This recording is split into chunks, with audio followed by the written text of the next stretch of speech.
जी, मुख्यमंत्री केशव प्रसाद मौर्य आज एक दिवसीय दौरे पर सुल्तानपुर पहुंचे। इस दौरान उन्होंने कलेक्ट्रेट में जिले के उद्यमियों के साथ एक बैठक की। इसके बाद जिले की विकास योजनाओं की हाल जानने के लिए विकास कार्यों की समीक्षा की। समीक्षा बैठक के बाद deputy CM Keshav Maurya press वार्ता के जरिए मीडिया से रूबरू हुए। इस दौरान केशव ने सरकार की तारीफ करते हुए उनकी उपलब्धियां मीडिया के समक्ष रखी। केशव ने कहा, आज सड़क, बिजली, स्वास्थ्य, कानून व्यवस्था सहित तमाम योजनाएं सुचारू रूप से चल रही हैं। वहीं मीडिया से जब मदरसों के सर्वे पर सवाल किया तो उन्होंने कहा कि जो लोग मदरसों के सर्वे को गलत ढंग से वोट प्राप्त करने की राजनीति करते हैं, उस हिसाब से उसे प्रचारित किया जा रहा है। सर्वे किसी भी दृष्टि से कहीं पर भी हो, उसमें सुधार की सरकार की भावना है। कोई अगर गैर मान्यता प्राप्त मदरसे हैं तो मान्यता लेकर चलाए, समस्या है तो उसे दूर किया जाए। सर्वे तो चलता रहता है, राजनीति करने वाले बाज आए। हम यूपी के 24 करोड़ लोग की भलाई के लिए कार्य करते हैं। उसमें चाहे वह मार्गों के निर्माण का हो, चाहे विद्युत सप्लाई को लेकर के हो, चाहे सेतुओं के निर्माण का हो, चाहे राष्ट्रीय राजमार्ग के निर्माण का हो, चाहे मेडिकल कॉलेज के निर्माण का हो, या जो अन्य निर्माणाधीन परियोजनाएं, उसकी भी गहराई से समीक्षा की गई है।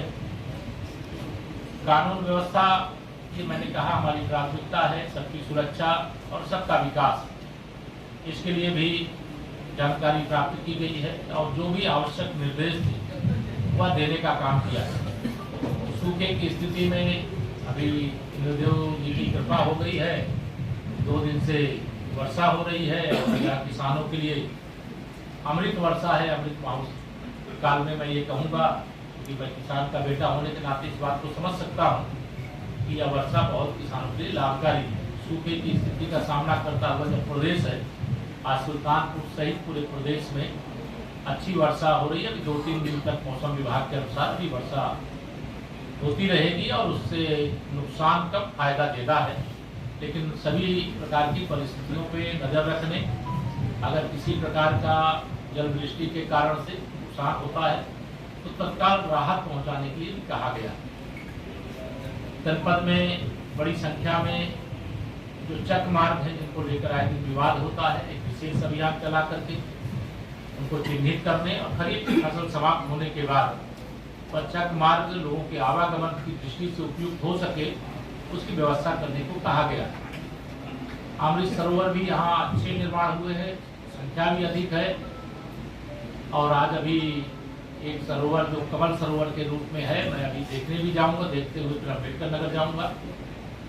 विद्युत सप्लाई में थोड़ी बहुत बीच में कठिनाई थी, वो दूर किया जाए, इसके भी निर्देश दिए गए हैं। ओवर बिलिंग को लेकर के कई जगह गंभीर शिकायतें आई थी, उसके लिए भी सख्ती से कदम उठाने और जो इस प्रकार कोई भी उपभोक्ता को परेशान कर रहा है उसके खिलाफ कार्रवाई करने का भी निर्देश दिया गया है।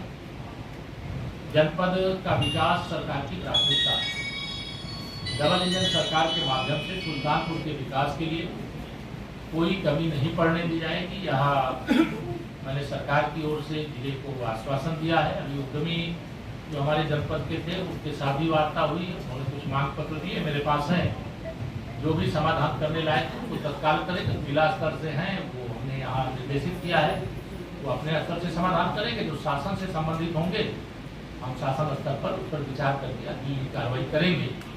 आज मैं लक्ष्य आंकड़े तो बहुत हैं, लेकिन मैं जिला सूचना अधिकारी से कहूँगा वो डिटेल तो आपको अलग से उपलब्ध करा देंगे। लेकिन आपके कोई एक दो सवाल मतलब आप हो सकते। मदरसों के सर्वे को लेकर केवाईसी और कई मौलाओं ने विरोध जताया, तो क्या सीए और DRRC कि मदरसों के सर्वे को गलत ढंग से जो वोट प्राप्त करने की राजनीति करते हैं उसके हिसाब से प्रचारित किया जाता है। सर्वे किसी भी दृष्टि से कहीं पर भी हो, उसमें सुधार की सरकार की भावना है और कोई अगर गैर मान्यता प्राप्त है तो मान्यता लेकर के चलाएं, कहीं कोई समस्या है तो समस्या को दूर किया जाए। सर्वे तो निरंतर अलग अलग प्रकार के चलते हैं। इस समय सर्वे चल रहा है कि हमारे प्रधानमंत्री किसान सम्मान निधि पाते हैं, उनका भी सर्वे चल रहा है और उनका सर्वे करके उनके खाते में जो पैसा जाता है तो सर्वे पूरा करके किया जाएगा। इस समय सर्वे चल रहा है जो स्वामित्व प्रमाण पत्र देने का, तो ये सर्वे काम आने का चलता रहता है। तो वहाँ सर्वे के काम को लेकर के तो राजनीति कर रहे हैं, राजनीति करने से बाज आए। हम उत्तर प्रदेश के जो 24 करोड़ लोग हैं, वो हिंदू हों चाहे मुसलमान हो, सबकी भलाई के लिए काम करते हैं और शिक्षा में सुधार हो, ये हमारी सरकार की प्राथमिकता है।